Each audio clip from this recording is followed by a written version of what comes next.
One thing I do in the morning is journal. I keep it short and sweet, but I have specific prompts. I say, today I'm going to be like this. Today I want to be this kind of person. I want to be this kind of husband, father, man, business person. I want to do these things physically. This is the kind of man I am. If I don't say those things every single day, then the man I want to be floats away.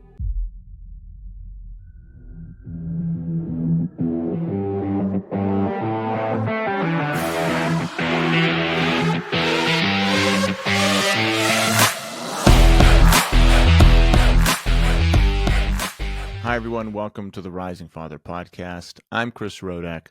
Just got off an amazing brotherhood call where we talked about cutting things out of our life that are holding us down, things we need to scratch away at every single day to become the men we want to become. And we've all have our own shit. Everyone has their own thing they're trying to work on. So I'm going to talk to you about things that I'm working on and some things guys in our groups are working on. And maybe you can relate to some of it, and maybe it will help you have some perspective and look in. And I'll tell some stories from whenever my kids were little. I have a 10 and an 8-year-old right now. So I'll tell you stories from whenever they were 0 to 2. And the things that I had to work on was having patience when they were screaming and crying and all that chaos. And many, many guys in my group were talking about that today. I started off talking about the thing I need to work on is getting down to my kids' level and relating to them where they are. So, excuse me, my son, for example, just got this new Nintendo Switch game, NBA 2K. He's really super into basketball right now, and he's getting a lot better.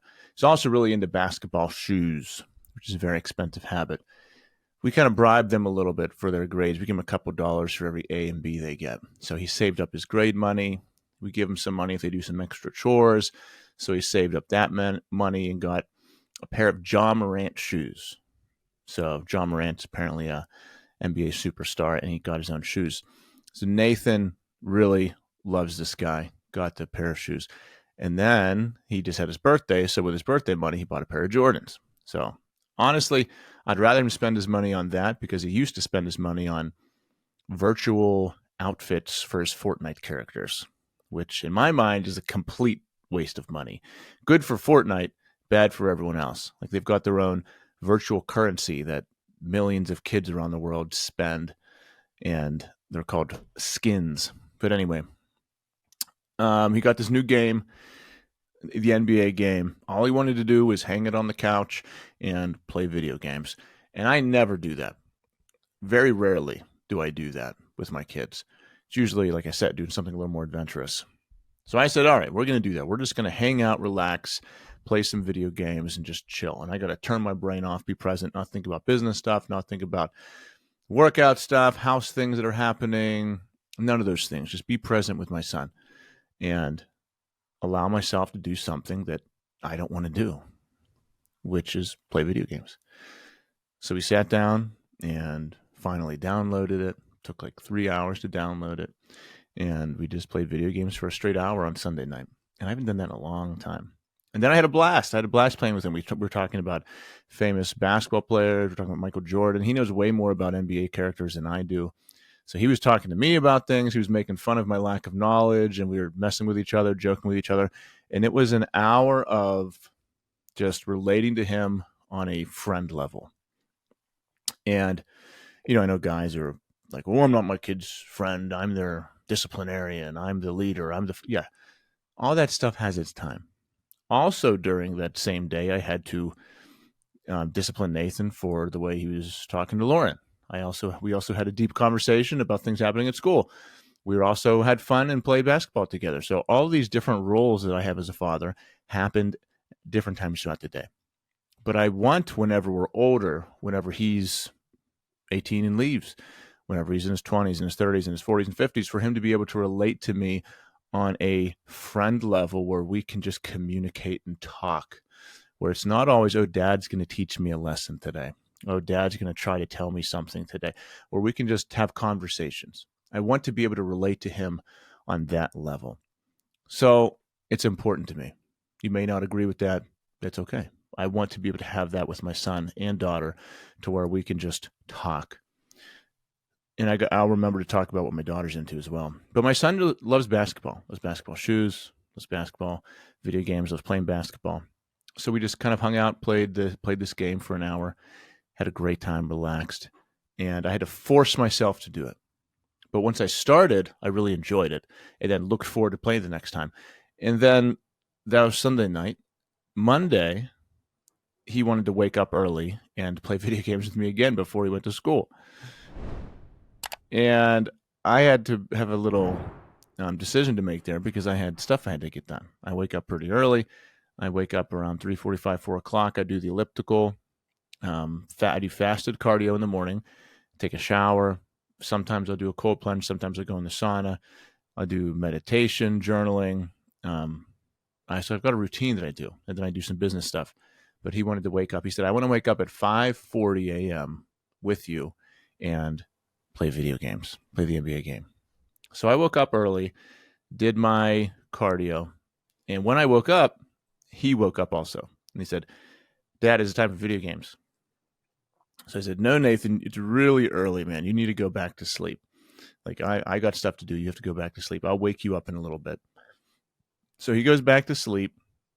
I do my cardio, take a shower, do a couple other things like journal. Like, I have to make sure I journal or else I go crazy throughout the day. And then I wake him up. It happens to be 5:40, right when he said he wanted to wake up. So we go downstairs, and I just decide, hey, I'm going to spend an hour hanging out with my son.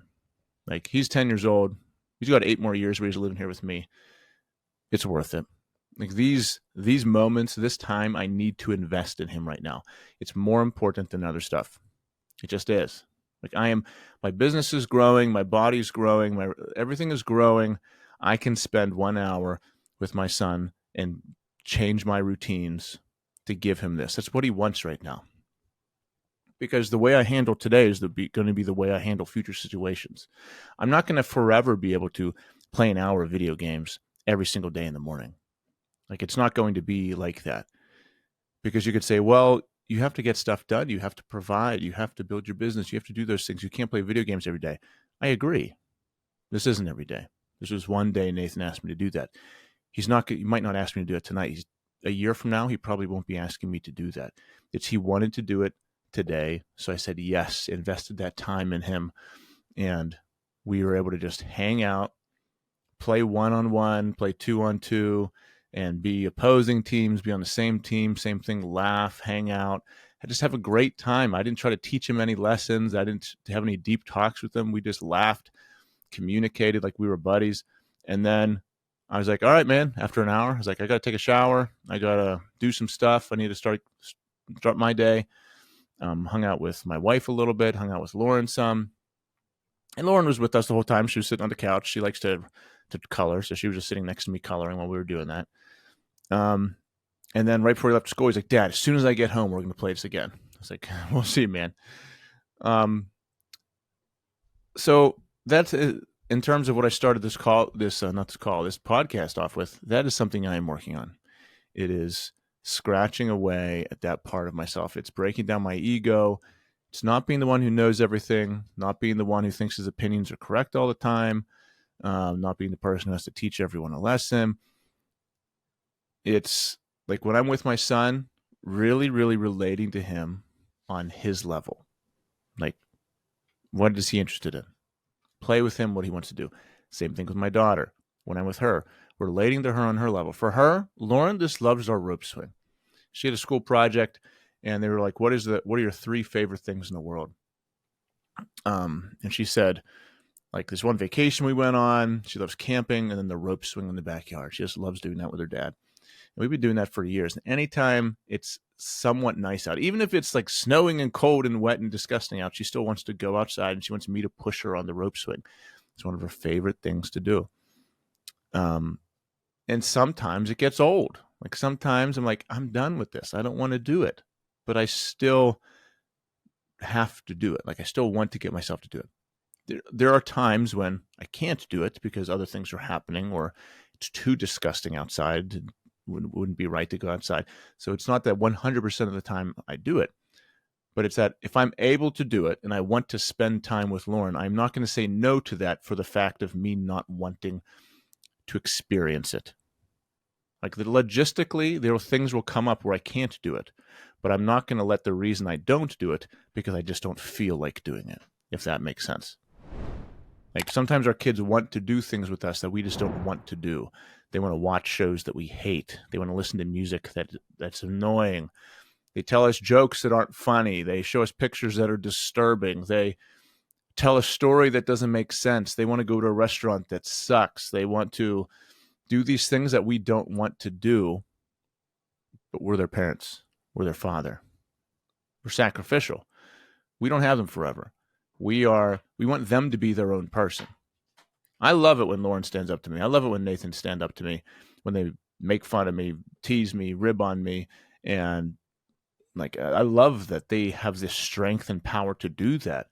I didn't have the confidence to do that when I was a little kid. I had a different relationship. Like, I love that they have the power to do that. And I encourage that. I don't squash that. Like if Lauren, if I ask Lauren to do something and she says no, sometimes it's appropriate for me to have a reaction. Sometimes it's not. Like sometimes I'll just laugh. I'm like, okay. And then other times it's like, no, the family is working together to clean the house for this party coming up. So yes, you do need to clean the living room or whatever the thing is. Everything is not black and white. But I love them being their own person. I love them being confident and strong and unique and super special in their own way. A lot of time, one of the things that Guy brought up on our call was his son is a hustler. He's a talker. He's super confident. He's an alpha. And sometimes they get into verbal battles where he wants to like squash his son. And he was saying that's the thing he's working on, is this emotion that comes up of wanting to squash him, of wanting to like yell him down, shout him down. And that's an amazing part of his son. And that's what we talked through. Like, that's an amazing part of his son. Like, he's confident, he's independent, he has his own voice. So a lot of kids, can't even look at anyone in the eyes. They're terrified to. They stare at their phone, they mumble when they talk, they shuffle their feet. They wear clothes that are too big. They're self-conscious. They have no strength. And 99% of the time, they're just mimicking their parents. Many kids are like that. This guy's kid is the complete opposite. And he was explaining to us that over the past 6 months he's been with us, he's changed so much that he's starting to see these changes in his kids. And now they're starting to model his changes as well. And it's not going to be instantaneous. They will model us. But it does take time.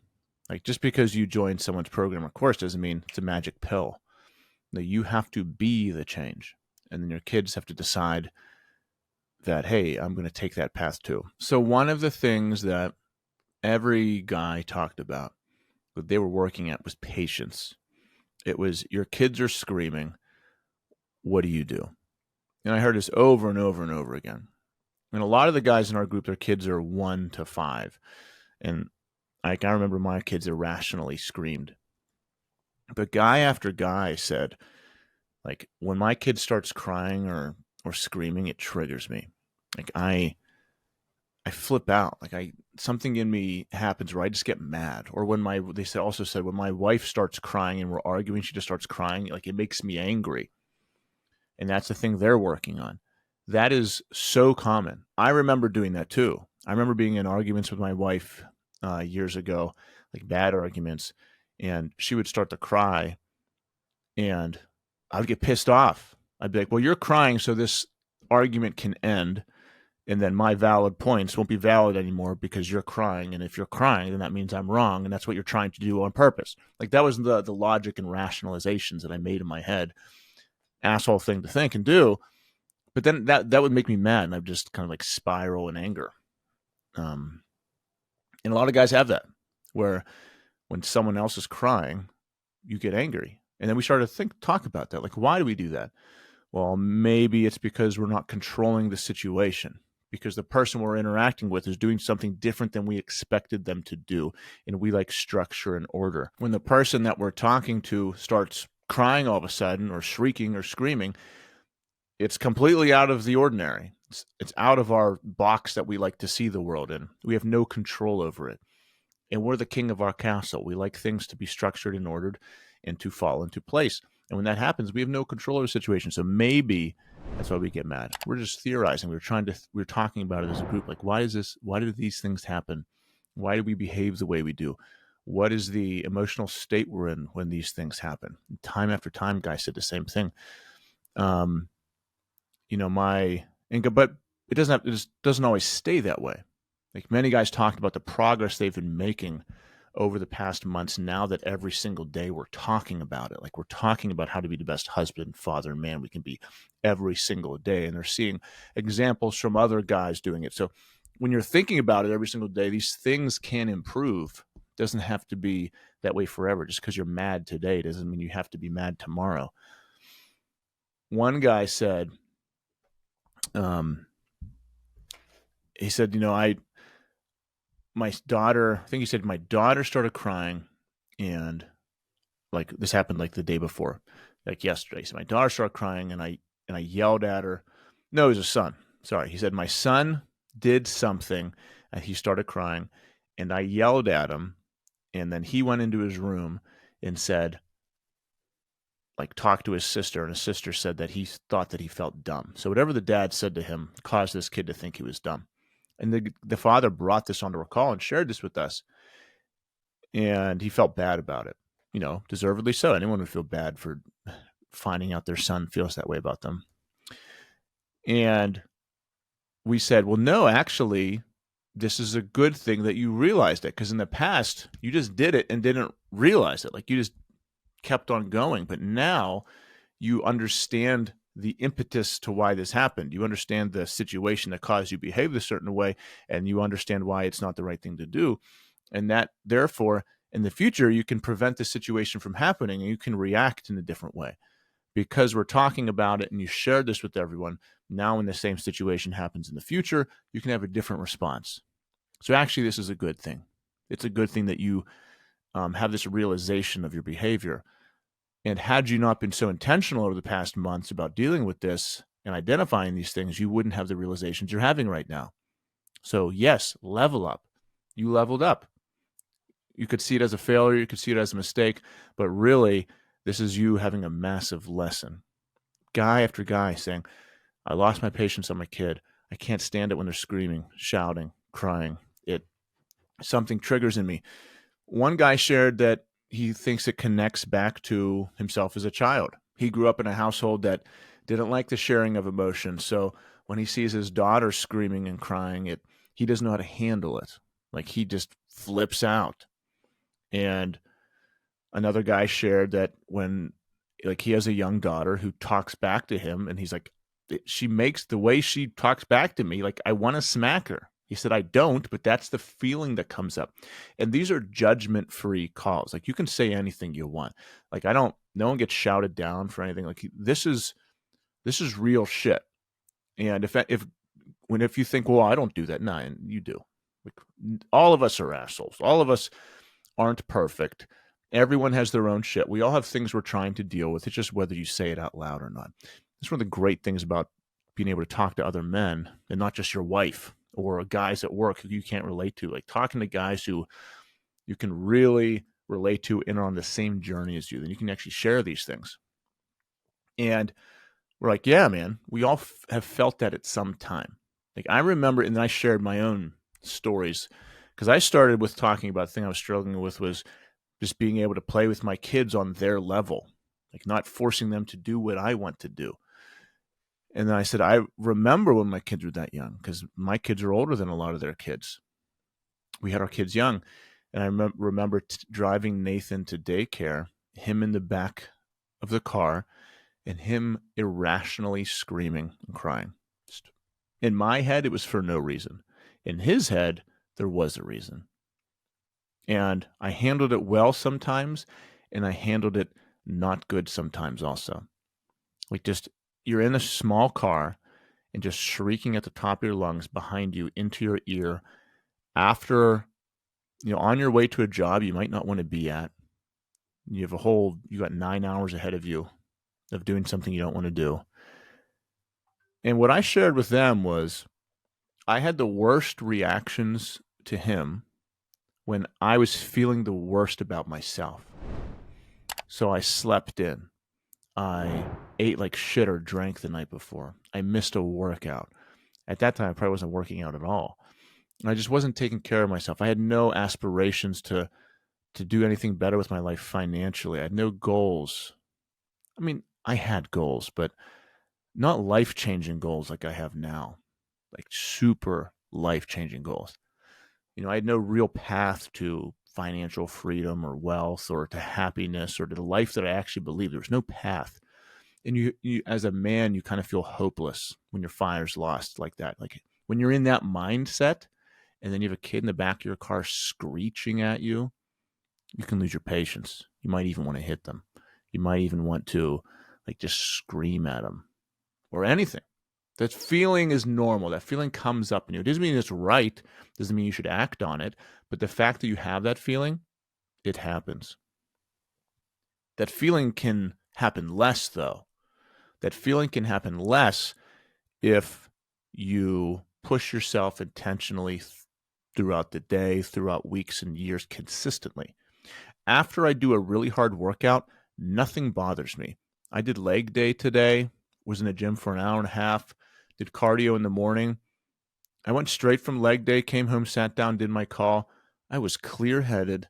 Nothing bothered me. There was an inconvenience in my business. Didn't bother me at all. Like nothing fazed me. My dog was like, I went upstairs, my dog ripped a stuffed animal up. It's all over the living room floor. I don't care. I'll just clean it up later. So that is something that I can do to limit my emotional reactions to things. The actual step you could do. Another thing you could do is journal. We talked about that also. One thing I do in the morning is journal. I keep it short and sweet, but I have specific prompts. I say, today I'm going to be like this.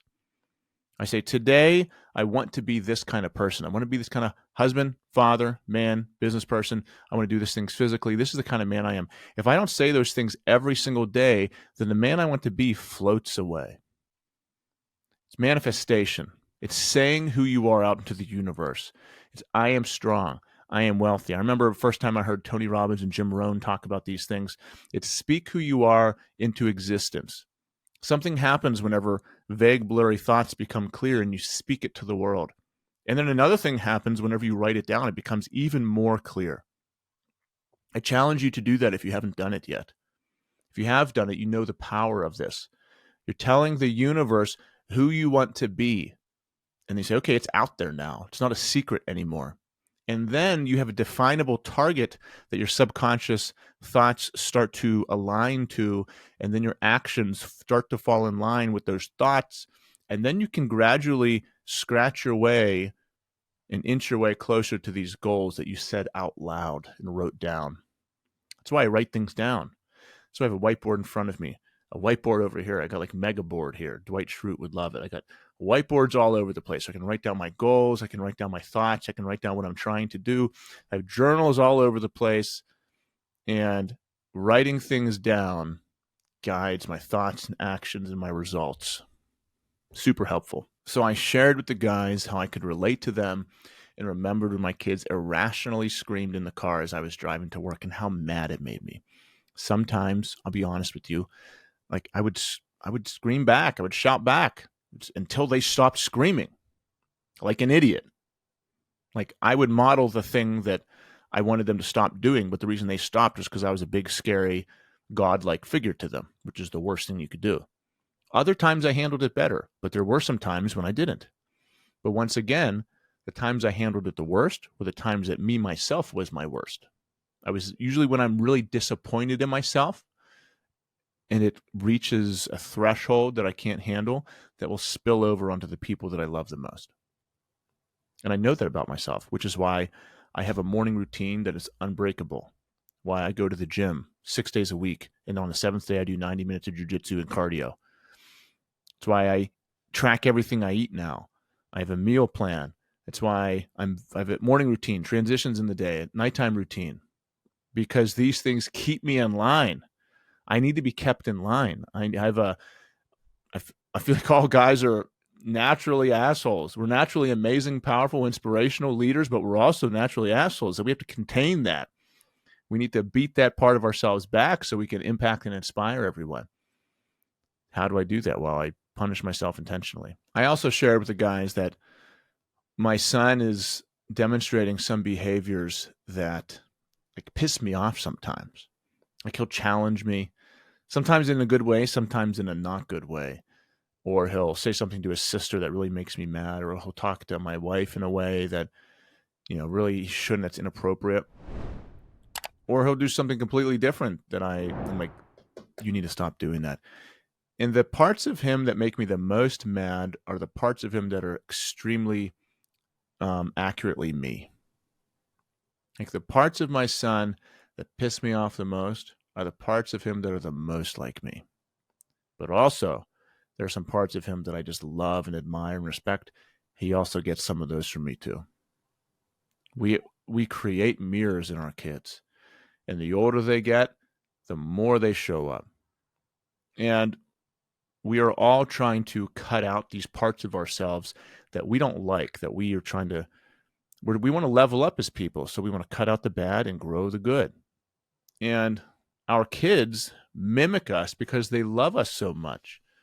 They think we're superheroes. They want to be like us. And they're mimicking us from a bottom up view, not top down. Like they're absorbing and just copying everything because they think we're God. They think we're Superman. They want to be like all of us. They don't have the wisdom and maturity and intellect to understand which of our character traits are beneficial, cause success, or cause disaster. Like you could pick out individual parts of my character and go amplify them, and it could cause disaster in your life. Or you could pick out individual parts of my character, amplify them, and cause success. We each have these parts of ourselves, like amazing parts and horrible parts. Our kids, they can't differentiate which ones are which. They don't know yet. They don't have that life experience or that wisdom to say, well, this thing my dad does is going to be great for me 5 years down the line. This thing, no, he shouldn't do that. They have no judgment. They have nothing to base their life on. They can't relate what is happening in your life to the world because they don't know the world. So they just copy everything because they think you're just the best. They think you're great. They just want to be like you. So that means they copy our bad also. And if you haven't gotten rid of these parts of you that you don't like, then they have them. Or if you're working on them, you haven't gotten rid of them yet. So they still have them, and it's still your fault. It's still my fault. It's extreme ownership, like Jocko Willing talks about, but in the family. Everything they do, my fault. That's why we need to work on ourselves. That's why we need to build ourselves. That's why it's worth it to dig in. And why we don't say we know it all. Why we don't say we're perfect. It's why we're extremely open and honest and share these things with each other. So every day we can just scratch at the man we want to become and just cut away at the man we want to leave behind. I hope that has helped you have some perspective on your life as a husband, father, businessman, whatever it is. And if it did, feel free to, I want to hear about it because I love talking about this kind of stuff. You can send me an email, you can send me a message on Instagram, whatever, and I want to talk about it. Because the more stories I have, the more stories I can share, and the more guys I can help out. But that's the solo podcast for today, everyone. Please subscribe. Please share. If you are able to, please leave a 5-star review. The more reviews a podcast has, the more it gets sent out to people. So I appreciate that so much. See you guys later.